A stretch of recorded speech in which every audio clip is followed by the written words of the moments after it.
নমস্কার, আমি টুম্পা চলে এসেছি আজ আবার একটা নতুন ভিডিও নিয়ে। আজকের ভিডিও থাম্বনেল দেখেই তোমরা বুঝতে পেরে গেছো ভিডিওটা কি বিষয় হতে চলেছে। তাও বলে রাখি, আজকের ভিডিওটা হলো छठ पूजा स्पेशल ब्लॉग।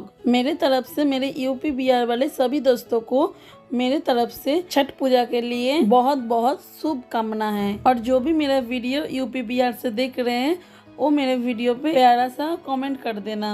आज 7 নভেম্বর আর ঘড়ির কাঁটায় বাজে বিকেল 5টা।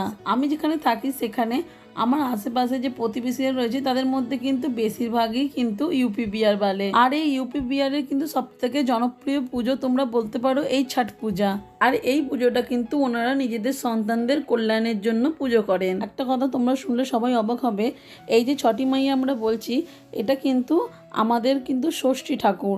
আমরা যেমন নিজেদের সন্তানদের কল্যাণের জন্য ষষ্ঠী ঠাকুরের কাছে পুজো দিই, ঠিক তেমনই এনারাও 4 দিন নিয়ে এই ছট পুজোটা পালন করেন নিজেদের সন্তানদের কল্যাণের জন্য। এই যে আমি বললাম ছট পুজোটা 4 দিনের পুজো হয়, এই আজকের পুজোটা হলো 3য় দিনের পুজো। এই পুজোর প্রথম দিনকে এনারা লাউ ভাত খায়, যেটা এদের ভাষায় লৌকি ভাত বলে।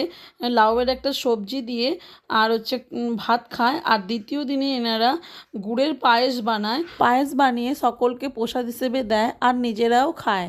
আর এই যে 3য় দিনে সারাদিন উপবাস থেকে 4র্থ দিনে সকালবেলা স্নান করে সূর্যদেবের পুজো করে তবেই কিন্তু এনারা জল পান করেন আর খাবার খান। এই 36 ঘন্টা কিন্তু ওনারা উপবাস করে থাকেন নিজেদের সন্তানদের কল্যাণের জন্য।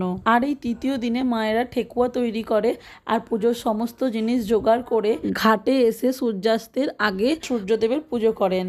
আর এই 4র্থ দিনের সকালে এনারা খুব ভোর ভোর এসে সূর্যোদয়ের আগে থেকে পুজো চালু করে দেয় সূর্যদেবের। আর এই সূর্যদেবের পুজো শেষ করেই এনারা কিন্তু নির্জলা উপোস ভঙ্গ করেন। আর এই সব কিছুই কিন্তু নিজেদের সন্তানদের কল্যাণের জন্য, কারণ এই ছটি মাইয়া হলো মাতৃত্বের প্রতীক। আর কোনো বাচ্চা জন্মের পর দেখেছো আমাদের কিন্তু ষষ্ঠী পুজো করা হয়, এই ষষ্ঠী ঠাকুরই হলো এনাদের ছটি মাইয়া। আর এই ছট পুজো কিন্তু প্রথম চালু করেছিলেন মা সীতা। রাবণ বধের পর প্রথম মাতা সীতা এই ছট পুজো চালু করেছিলেন বিহারের মুঙ্গেরে অবস্থিত সীতাচরণ মন্দিরে।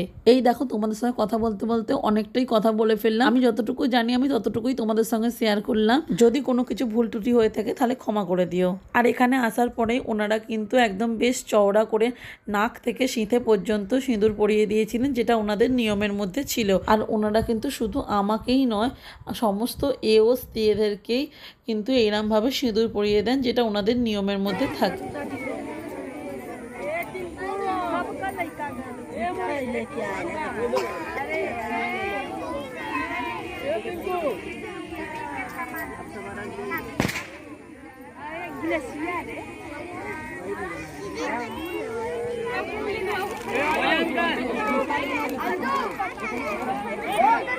এই যে তোমরা দেখতে পাচ্ছ পুজো কিন্তু প্রায় কমপ্লিট হয়েই গেছে। এবার ওনাদের পরিবারের লোক এসে ওনাদের যে রিচুয়ালস রয়েছে সেই রিচুয়ালসগুলো কমপ্লিট করে তারপরে ঘট নিয়ে বাড়ির দিকে এগোবেন। আবার ওনারা 4র্থ দিন মানে পরের দিন ভোরবেলা এসে সূর্যোদয়ের পুজো করে নিজেদের নির্জলা উপোস ভঙ্গ করবেন। চলো আমি আমার ব্লগ ভিডিওটা এখানেই শেষ করছি। দেখা হবে নতুন কোনো এক ব্লগ ভিডিওর সাথে। ততক্ষণ সবাই ভালো থাকবেন, সুস্থ থাকবেন। নমস্কার।